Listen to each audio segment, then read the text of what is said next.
Welcome to episode 61 of the High Volume Hiring Podcast. I am Stephen Rothberg. I'm with College Recruiter, the founder of it, and I am joined here for our 61st episode with my awesome co-host, Jeanette Leeds, who is in an unmarked, off Where in the world is of Jeanette? Google Maps. Like, I feel like you're in a bunker someplace. I can't tell anyone. Where are you at? I can't tell anyone where I am. So I'm actually, I can tell you, like just you guys. So I'm in New York City. Just you guys and whoever's listening. Just us I'm and in like New York City 600 at other like people. a shared office space for the day. I actually just popped over from women's networking luncheon with the new company Talent Collective, which is awesome, which is great. And for those that don't know me, I am Jeanette Leeds. I am the Executive Vice President, Managing Director at AMS, focusing on hourly and high volume solutions. And drum roll, today for our 61st episode, we are here with Adam Gordon, who is the co-founder of Poetry. So Adam, welcome. So thrilled to have you here with us. Thank you so much for having me. It's a real honor. 61 episodes is amazing. Most podcasts make it to about 10 and then people give up. So great momentum, and people obviously really enjoy the subject of high volume hiring. Yeah, we're either popular, persistent, or stubborn. Take your pick. Or all three. Or it's like a circus and people just sort of watch through their fingers. Oh, yeah. At least for me, circus definitely describes it. Well, we are here today to talk about recruiting enablement. And let's see, the title of today's session is Can Recruiter Enablement Really Save Recruiters 64 minutes per day? Which I love. We've quantified it. But okay, so first question, like, what is recruiter enablement? And like, what is a recruiter enablement workspace? Because I feel like that's a newish term. And I say newish in the past few years, sales enablement, but maybe just like walk us through that at first, and then we can get into the nitty-gritty. Yeah, sure. So I've been in recruitment since 1999, and I started as a recruiter. And after 2 years, I realized I didn't want to hear anybody's life story or career ambitions anymore. But the bit that I really loved was the recruitment marketing, talent attraction type stuff. And so I went into recruitment marketing in first an agency for a few years, and then at PwC for a few years. And then I started my own businesses. And Poetry is my third business. And each one has been quite heavily inspired by sales and marketing. So the first one was a research business. The second one was a marketing automation company. And we were heavily inspired by marketing automation products like Pardo and Marketo and products like that. So we built Candidate ID. We sold that to iCIMS. And during the 10 months that I was in iCIMS, I really enjoyed learning about sales enablement. I'd never worked in a tech company before that I hadn't founded. And so I really enjoyed learning all about sales enablement and how it's really done, how a real tech company does things. And so in learning about it, I started thinking, hang on, what do we do to enable recruiters? What do we give them in terms of like scripts for that cold call message and in-mail copy and calculators and props and assets and objection handling responses and how to use the ATS, how to use that CRM, how to use that video solution, and how do we give them access to all the different tools that they need to use? Well, my instinct was we don't, or it's scattered all over the place. And so I left iCIMS at the end of January last year, and I did 6 months of focus groups with talent acquisition and RPO people to really understand if I was right or not. And I was 80% right. And what that means is 80% of the companies that I spoke to were doing basically nothing. They were giving their recruiters a login for LinkedIn, a login to the ATS, a phone, and telling them to get on with the hiring. Yeah. Probably 20% of companies had some kind of an initiative. And that may have been, they had a SharePoint. And in that SharePoint, there was some job adverts. There might have been a logo. There might have been the EVP or an employer brand statement or something like that. But one company that had done that told me that they launched it, and in month 1 they got 90% adoption, and in month 2 they got 19% adoption. Right? Oh boy, a little work. Why? Yeah, and why was that? It was because SharePoint was not a particularly appealing experience for the recruiters.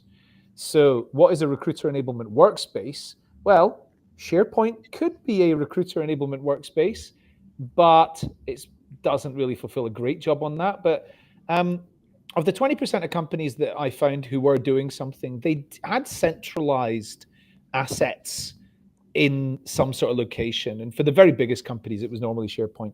Sometimes it was, occasionally in tech companies, it was maybe Notion or Confluence or something like that. But bringing things together making things really accessible is a key component of recruiter enablement. The workspace that we've developed is a desktop with tiles, and each one of these tiles represents a solution. And from our research, we have come to the conclusion that splitting them into 4 sort of solution groups is the right thing to do. And those solution groups are marketing, operations, learning, and tools. As in recruitment marketing, rec ops, recruiter learning, and tools. And I wrote an article which included 64 different recruiter enablement tactics. There's that number again. Oh, 64. Yep, 64 different tactics that a talent acquisition team can, roll out to its recruiters, and they're all free things that they can do with the tools that they've got. They don't have to buy anything new to do this. But those 64 can be broadly split up into that MOLT, MOLT. That's my acronym: recruitment marketing, recruitment operations, recruiter learning, and tools. Could you do this in SharePoint? Almost. Could you do it in Google Sites? Almost. But what we've done is we've built out of the box, like ready to use solutions, more than 30 of them for these different areas, from things like generating a hiring manager kickoff meeting, generating your interview templates for that particular job, generating personas, generating job adverts and outreach messaging and social media posts, and also storing things like policies and processes. The amount of times that people are on Teams going, does anybody know where I can find? And then insert any of like 100 different things. So we want to eliminate the amount of times that people are going, does anyone know where I can find? The answer is, it's in your recruiter enablement workspace. And that would be very anecdotal also, right? Does anybody know where blank is? It kind of reminds me of like family members that I have that might see 4 different doctors about the same problem, and the correct answer is whichever doctor they saw last. Whoever gave you the answer sort of most recently, that's somehow correct. So if you're just posting something to Slack or where do I find this, you might get an answer back, and that answer may have been correct 6 months ago, but no longer is. I'll give you another anecdotal one. So during my focus groups, there was a recruitment manager who joined, and she told me that on that day of that focus group, in the US and a recruiter somewhere in Europe she had like a team of maybe 20, but she found that day 3 people had written the same job advert in different languages. One of them was written quite well, one of them was written okay, and one of them was written really badly. Right. Huh. I mean, so I said, the follow-up question was, it was a bit of a leading question, but like, would there have been a better process for this? Well, yes. Somebody should have written the good one, and then everybody should have used that. And we need libraries, we need repositories. It's a really boring subject, this, but that's the fact. And people often say to me about what we've built, my co-founder is always saying to me, we're talking about the generative AI aspect of what you've built too much.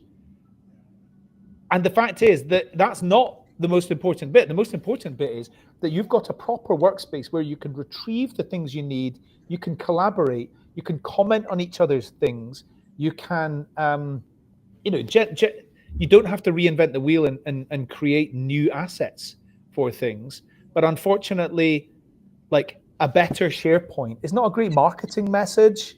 It's not that exciting for people. Yeah. Whereas all the generative AI stuff is an exciting message. So I've really got to balance the actual utility aspect of this, which is really the most important bit, with, there's some cool things in there as well.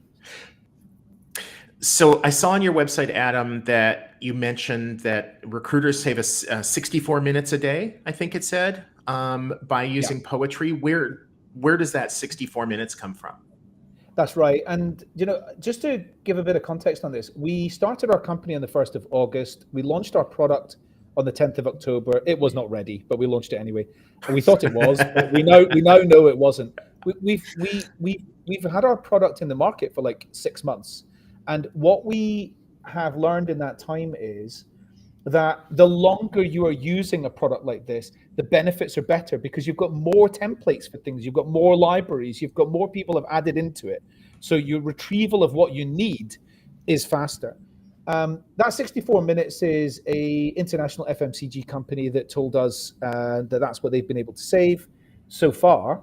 And the majority of that time is people no longer having to recreate things that somebody else in the team did. So I'm no longer sitting there writing a social media post about this type of job. That actually, Jeanette did that 3 months ago, and I didn't know that she wrote a great one 3 months ago. So of course she did. Of course I did. That's the main one is not having to recreate things that you need. And then the second one, which is also important, but it's time spent actually finding things. Posting on Teams, does anybody know where I can find? Because you've already spent 15 minutes, taking a look through SharePoint, taking a look through Google Docs or whatever it is, and you don't know where to find that policy or that process or that template for the offer letter or whatever it might be. So bringing everything into the one workspace just makes things so much easier for recruiters. And I genuinely believe that this type of technology is something that becomes not quite air traffic control for talent acquisition, but it is absolutely fundamental. There's so many different things that ATSs and other technologies just don't really enable. Absolutely. I love this so much because the way you started about this, where it was like, hey, sales enablement, right? Like that's where, and nothing like this really is around for recruiters. So how do we enable that? So let's just tie this back as we, last question, high volume recruiting podcast or high volume hiring podcast. Like, can you give like an example that really like someone's a high volume recruiter or manager or head of team, like, because it's all about scale, right? So of course, but maybe bring just one last something. Leave us with that. Yeah, absolutely. I mean, in terms of high volume recruiting, there's a very large amount of process involved in that. Attraction, the advertising element of it is really, really fundamental. Yeah. We've built when you go into poetry, you can go in there and you can go into the solution which is for research so that I really understand that job. You can go into the solution that's for building a Boolean string to go and like find list of people. You can go and build outreach messaging. You can go and build job adverts and social media posts and things like that. We've created what's called a playbook.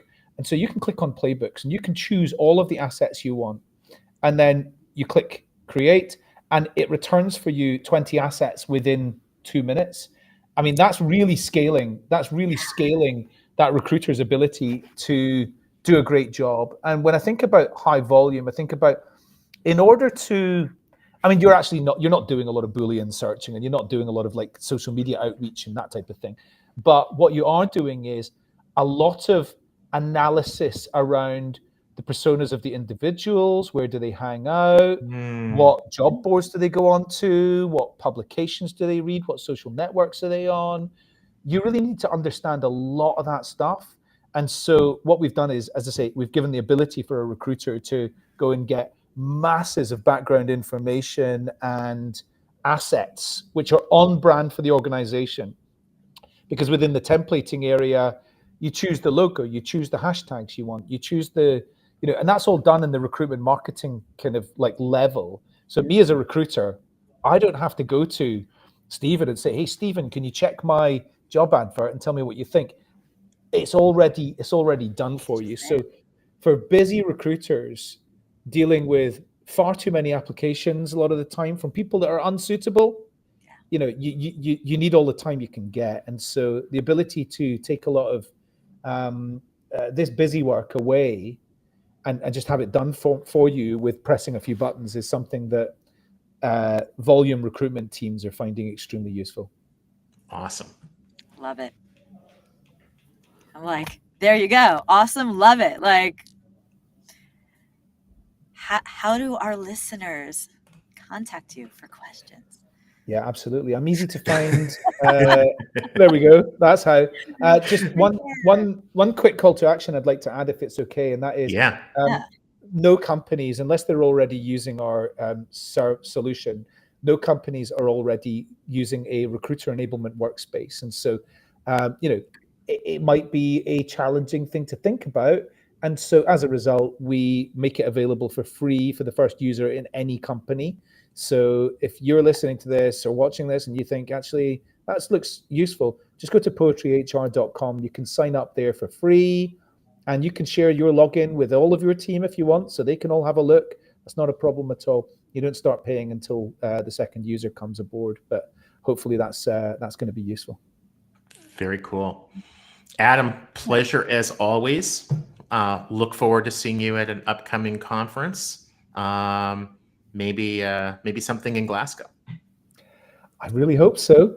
Look forward to hosting you here in Scotland. Bring your kilt. Bring your kilt. I definitely don't think you want to see me in a kilt, but okay. Thank you so much. Yeah. Thank you so much for having me. I really enjoyed it. Yeah, definitely. That's an image that you definitely don't want in your head. Cheers, Jeanette. Cheers, Adam. Thanks, everyone. Take care. Bye-bye.